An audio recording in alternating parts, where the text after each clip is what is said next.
सां बुरी नज़र न करे या अख जी तकवा है। पेरन सां बुरे पासे दे रुख खणी न वञे या पेरन जी तकवा है। ज़बान सां बुरी गुफ्तगू न करे या ज़बान जी तकवा है। कनन सां बुरो कलाम न ॿुधे या कनन जी तकवा है। पेट में नापाक मशकूक खाधो दाखिल न करे या पेट जी तकवा है। अल हिलाल बय्यिन वल हराम बय्यिन वमा बैनहुमा उमूरुन मुश्तबहात। हलाल भी ज़ाहिर आहे, हराम भी ज़ाहिर आहे। जेकी शयूं उन जे विच में आहिनि ख़बर न आहे कि हलाल आहे अलाए हराम आहे अलाए जाइज़ आहे अलाए नाजाइज़ आहे। दा मा युरीबुक इला मा ला युरीबुक। जंहिं शइ में शक पवे उन शइ खे छॾे ॾियो, उहा शइ इख्तियार कयो जंहिं में शक न हुजे। इहा तकवा आहे, इहा परहेज़। मुंहिंजा दोस्तों, को खाधे पीते जी शयुनि में घणी तकवा कयो। मिसाल बेनमाज़ माण्हुनि जे हथनि जी रधल पकल शइ अहले ज़िक्र न खाए थो पिए।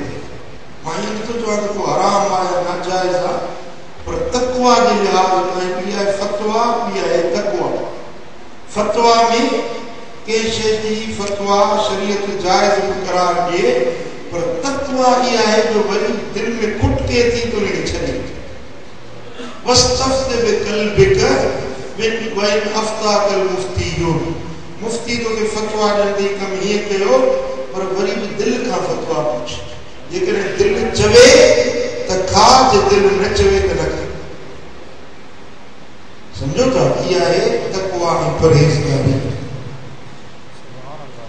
मशकूक शयूं, बाज़ारी शयूं जेकी जिन में पक न आहे त कीअं रधल, कीअं पकाला, कंहिं रधी आहे, कहिड़ी तरह सां रधी वई आहे, जंहिंमें शक पवे उन शइ खे छॾे।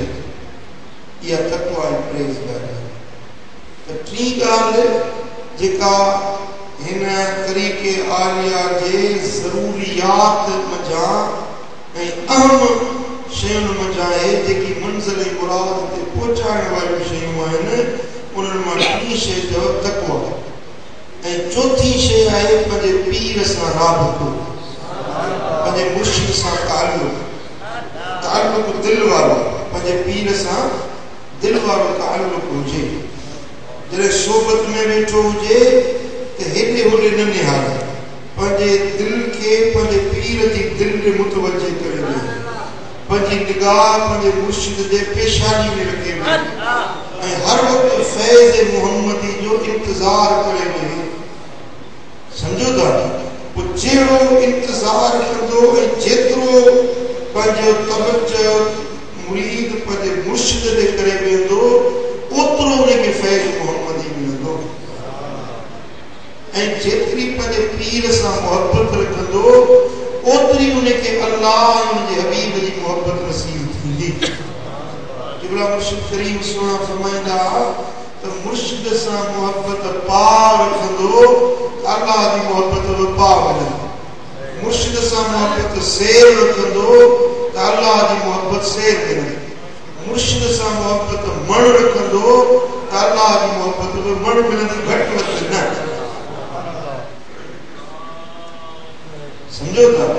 जॾहिं सोबत खां परे वञे, वरी सौ को परे हुजे, पर उन वक़्त में बि पंहिंजे पीर जो तसव्वुर रखे, मुर्शिद जो तसव्वुर रखे। जिन महिल ज़िक्र जे लाइ वेहे ईअं सम्झे मुंहिंजो मुर्शिद मुंहिंजे साम्हूं, मुंहिंजी सूरत जो तसव्वुर करे, ऐं पोइ जेॾी महिल ज़िक्र में वेहंदो त यकदमि उनखे हलावत, लज़्ज़त ऐं ज़िक्र जी कैफ़ियत नसीब थी। पाण मुरादो भली केॾो बि चोद करे, रियाज़त करे, पर उहो फ़ाइदो न मिलंदो जेको पीर जे राबिते सां मिलंदो। ही तरीक़ो सिद्दीक़ी आहे। हज़रत सैयदना अबू बकर सिद्दीक़ खां जारी थियल आहे। जीअं सिद्दीक़ अकबर जी पंहिंजे महबूब मुर्शिद करीम मिठे मोहम्मद करीम सां वालिहाना मुहबत हुई, तीअं हिन तरीक़े सिद्दीक़ी जे अंदर बि ईअं पंहिंजे पीर कामिल सां मुहबत रखंदा। ये चार शयूं ज़रूरी आहिनि। हिकिड़ो अल्लाह जो ज़िक्र ऐं ॿियो शरीयत जी ताबेदारी, टियों तक़वा ऐं परहेज़गारी, चौथों पंहिंजे पीर सां ताल्लुक़ ऐं राबितो ऐं तसव्वुर। ये 4 शयूं ज़रूरी आहिनि।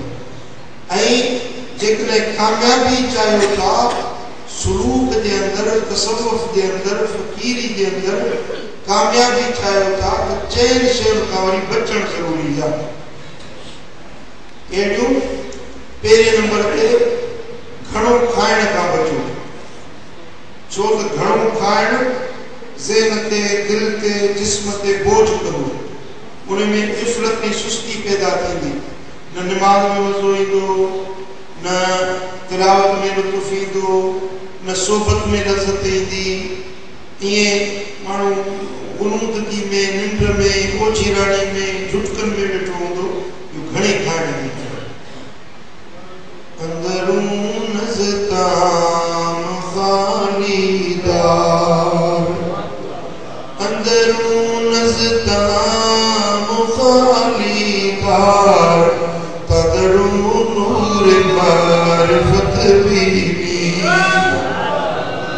जब पेट के ताम का खाली कर तो उनमें मारिफत जो नूर ॾिसी, पेट भरियो पियो आहे त उनमें ज़िक्र जी लज़त कीअं तोखे ॾिसी?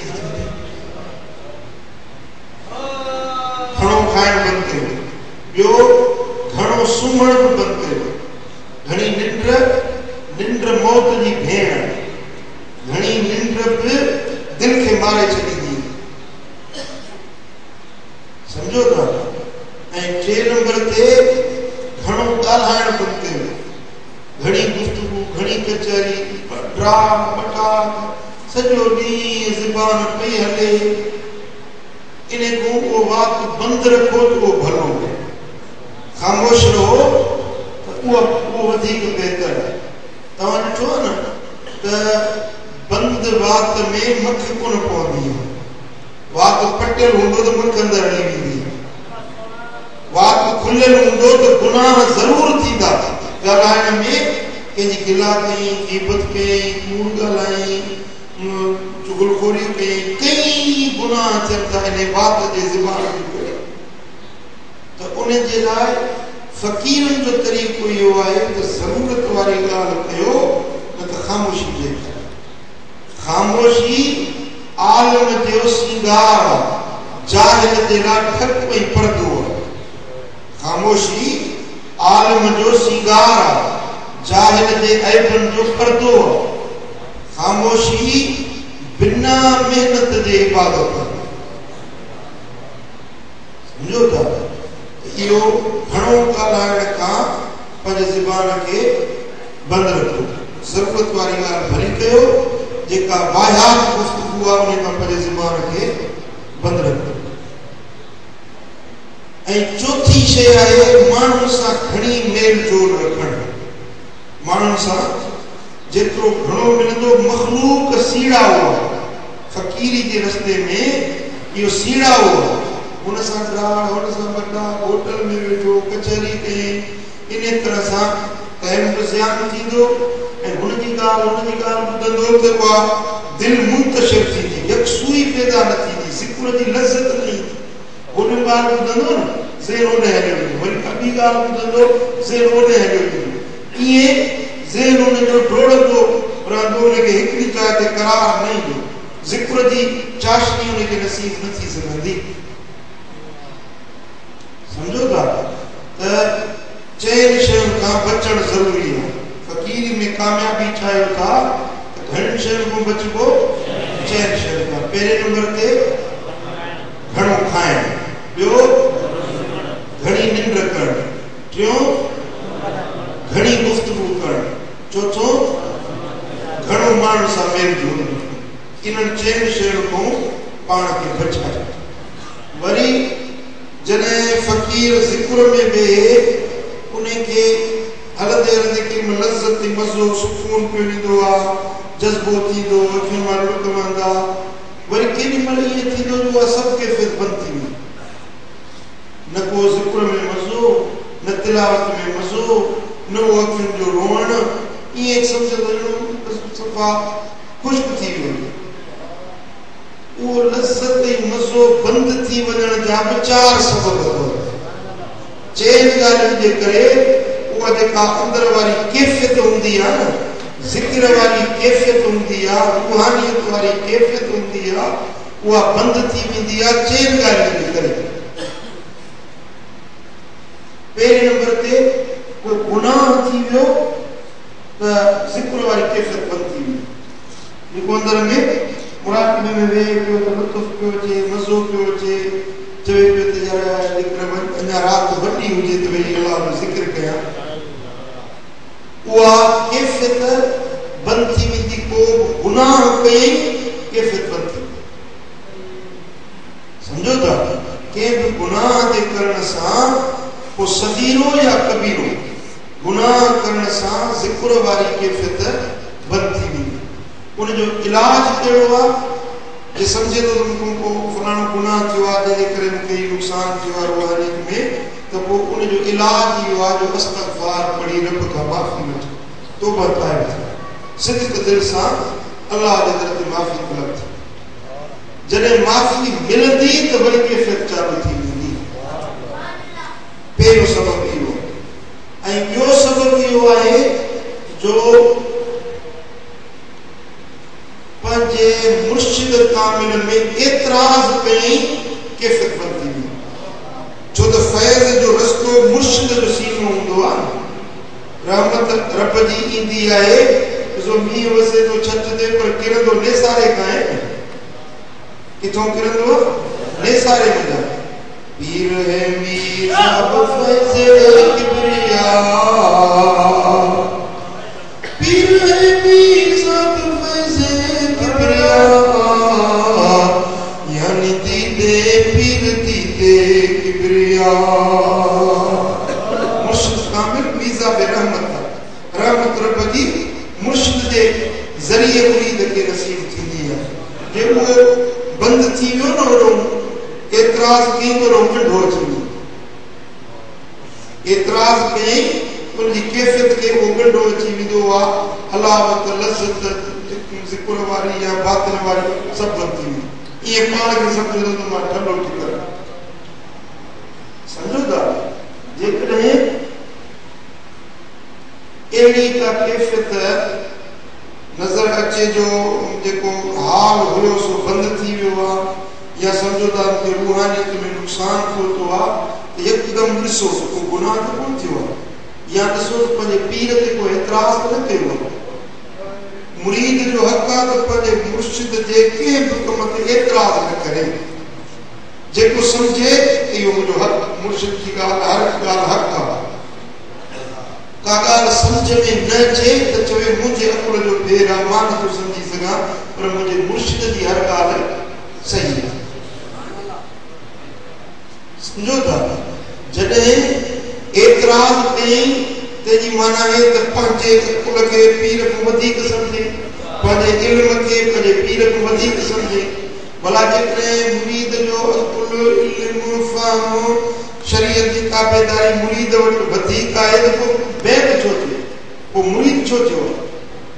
जंहिंजो मुरीद थियो आहे उन ते एतराज़ करे माना उनजे इल्म, उनजे अकुल ते खे घटि सम्झे थो, पाण खे वधीक सम्झे थो, पोइ उनखे मुरीद थियण जी ज़रूरत ई न हुई। भला जेकॾहिं ज़रूरत सम्झी ताईं मुरीद थियो आहे त पोइ उन जी ॻाल्हि ते एतराज़ न करे। बज़ाहिर खणी जेकॾहिं उनखे सम्झ में नथी अचे त जीअं हज़रत ख़िज़र अलैहिस्सलाम ऐं मूसा अलैहिस्सलाम गॾिजी हलिया। हज़रत मूसा अलैहिस्सलाम चयुसि मूंखे इहो इल्म लुग़वी सेखार, ग़ैबी इल्म मूंखे सेखार। हज़रत ख़िज़र अलैहिस्सलाम चयो त तूं हल त सही, तूं मूंसां सिखण, पर मूंखे एतराज़ न कजांइ। जेका बि शइ ॾिसी हुन ते एतराज़ न कजांइ। चयोसि एतराज़ कोन कजांइ। अॻिते विया त हिकिड़ी ॿेड़ी ते चढ़िया। हज़रत ख़िज़र अलैहिस्सलाम ईअं कयो जो ॿेड़ी भॼी छॾी, तख़्तो हुन ॿेड़ी जो भॻे। त मूसा अलैहिस्सलाम चयो त हे छा कई? उन्हनि वीचारनि किरायो कोन वरितो, तो हुनजी ॿेड़ी भॼी वेंदी। फरमाई ॾिठी तोखे मूं छॾियो हो त मूं ते एतराज़ न कजांइ। चईसि बसि मूंखां वेसर थी वई, मूंखे माफ़ु कजो, मूंखां वेसर थी वई आहे, मां हाणे एतराज़ न कंदुसि। पोइ वो जने बाद में जुदा के थे तो जो सबब बुधाई त अगियो को जालिम बादशाह के चलो यो जे जो सुखियो बेड़ू यो पूरे वठे तो मु इने जे करे जी बेड़ी जो तख्तो भनी ने के ऐब वारो कयो त जे हिन जी बेड़ी जालिम का बची थो असल में बेड़ी टोड़ी पे बेड़ी के भगई पे पर असल में बचाई पे बेड़ी वो सजी बेड़ी पूरी वजे तख्तो टोड़े थोड़ो नुकसान देई ऐ उन जी बेड़ी गरीबन जी बचाए वे नहीं जेका हजरत मूसा अलैहि सलाम के उन राज की खबर न हुई जे हजरत खिजर अलैहि सलाम जातो बे तक छा थियणो आहे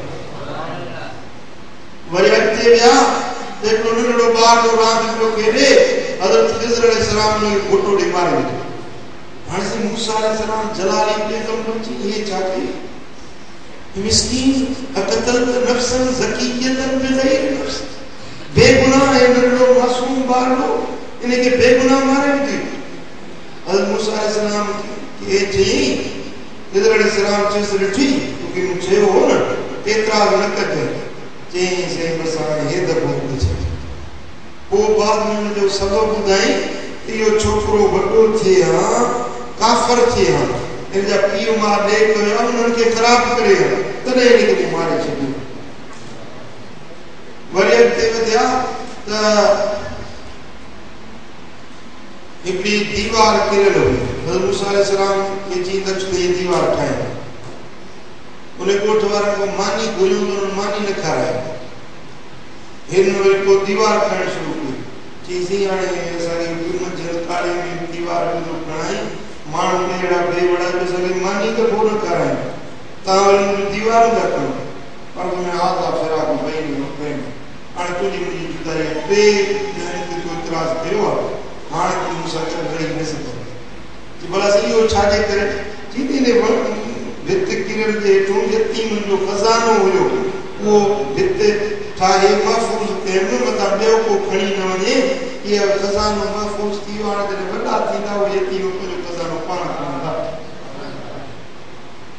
सम्झो था त हाणे हज़रत मूसा अलैहि सलाम जहिड़ो रसूल बि खिज़र अलैहि सलाम जे राज़ खे न सम्झी सघियो त असां जो इल्मु कहिड़ो असांजो फ़हम कहिड़ो जो असां पंहिंजे पीर जे ॻाल्हि ते एतिराज़ कयूं जेको अल्लाह जो वली हूंदो आहे उनजी रहबरी रब जे तरफ़ां थींदी आहे मुरीद खे एतिराज़ करण जो हक़ न आहे जे एतिराज़ कंदो त उनजे अंदर वारी कैफ़ियत हलावत सफ़र थी वेंदी सम्झो था हाणे जॾहिं अहिड़ी का नौबत अचे त पोइ उनजो इलाज इहो आहे जो एकदम पंहिंजे पीर जो अक़ीदो दुरुस्त करे इस्तग़फ़ार पढ़ी अक़ीदो दुरुस्त करे ऐं ईअं सम्झे त मूंखे नफ़्स बरकलायो मुंहिंजे मुर्शिद जी हर ॻाल्हि हक़ ऐं सच त उहा वरी कैफ़ियत उनजी चालू थी वेंदी ऐं टियों सबब हूंदो आहे मशकूक या बिना तक़वा वारो खाधो खाइण सां बि कैफ़ियत बंदि थी वेंदी आहे जेका अंदर में ज़िक्र फ़िक्र जी हलावत मज़ो हूंदो आहे जेकॾहिं नापाक या मशकूक या पलीत खाधो खाधई बसि हिकिड़ो लुकमो बि नापाक खाधई उनजी कैफ़ियत बंदि थी वेंदी सम्झो था हाणे उन जो इलाज वरी इहो आहे जो इस्तग़फ़ार पढ़ी अल्लाह को माफ़ी वठे ऐं वरी अॻिते अज़्म करे त वरी अहिड़ो मां कमु न कंदुसि चओ अल्लाह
वो एड़ो जहर भरी हुस जो अंदर वारो सब कैफियत बंद थी वेंदी। हज़रत साईं फरमाइंदा त काफिर सां गॾिया जो पर पीर जे मुखालिफ सां गॾिजी न वियो। काफिर जेको हूंदो न उहा मज़हबी छेड़छाड़ न कंदो, पर पीर जो मुखालिफ हूंदो त ॻाल्हि ई उहा छेड़ींदो त तुंहिंजे पीर हीअं थियो हूअं थियो एतिरा थी वियो। समझो था जीअं माखी शफ़ाफ हुजे हुन में एरियो विझो त माखी फिटी वेंदी आहे, तीअं फ़क़ीरी खे बि मुखालिफ़नि जी सोबत ईअं फिटाए छॾींदी आहे। ऐं अक्सर करे जेके फ़क़ीर सुस्त थींदा वञनि ज़िक्र में फ़िक्र में नेकी जे कमनि में ग़िफ़लत ऐं सुस्ती अची वञे थी, इन जो सबबु इहो हूंदो आहे त मुखालिफ़नि सां गॾिजी वेंदा। सम्झो था पीर जे मुखालिफ़ सां गॾिजी त न वेहिजे पर हुनजे मुंहं ते बि छिकाए ॾिजे। ये चार शयूं आहिनि। हिकिड़ो ज़िक्र ऐं कैफ़ियत बातनि जी बंदि थियण जो पहिरियों सबबु आहे को गुनाह थी वञे। गुनाह थी वियो त हुनजी कैफ़ियत ऐं हुनजो इलाज इहो आहे जो तौबा करे इस्तग़फ़ार करे अल्लाह खां माफ़ी वठे। ऐं ॿिए नंबर ते पंहिंजे मुर्शिद ते एतिराज़ कयईं कैफ़ियत बंदि थी वई। उनजो इलाज इहो आहे जो पंहिंजे अक़ीदे खे वरी दुरुस्त करे पंहिंजे पीर सां निस्बत सही करे त वरी कैफ़ियत चालू थी वई। ऐं टे नंबर ते मशकूक शइ बिना तक़वा वारे खाधे खाइण सां बि कैफ़ियत बंदि थी वेंदी आहे। उनजो इज़ालो इहो आहे जो इस्तग़फ़ार पढ़े ऐं अॻिते जे लाइ आज़म करे त वरी अहिड़ी शइ न खाईंदुसि। ऐं चौथों मुर्शिद जे मुखालिफ़ सां गॾिजी वेहण, उनजे ॻाल्हियूं ॿुधण सां उनजी कैफ़ियत बंदि थी वेंदी।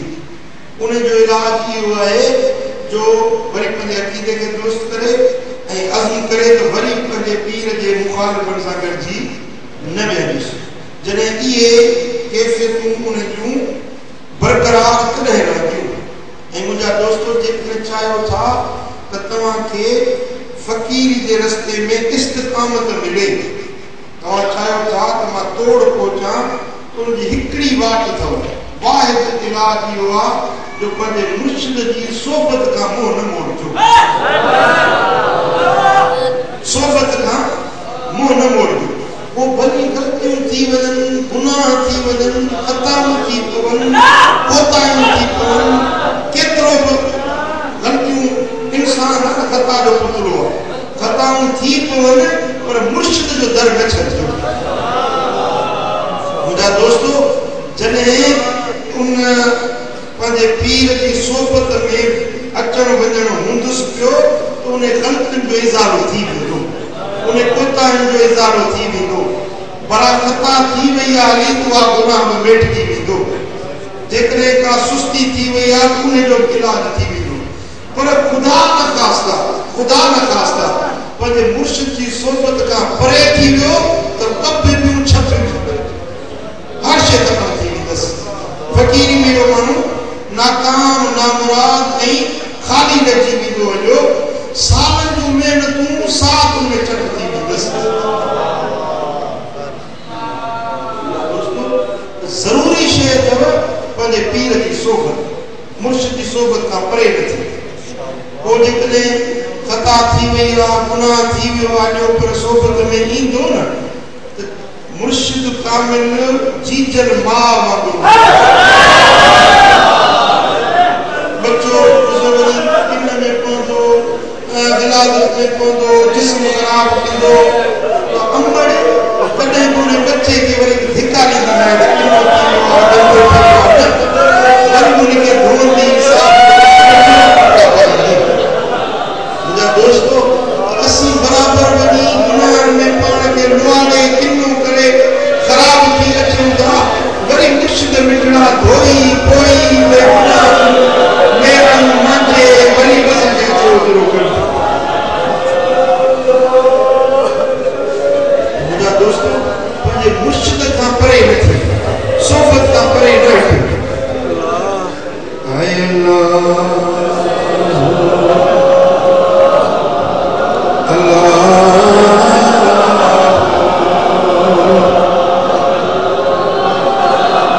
अल्लाह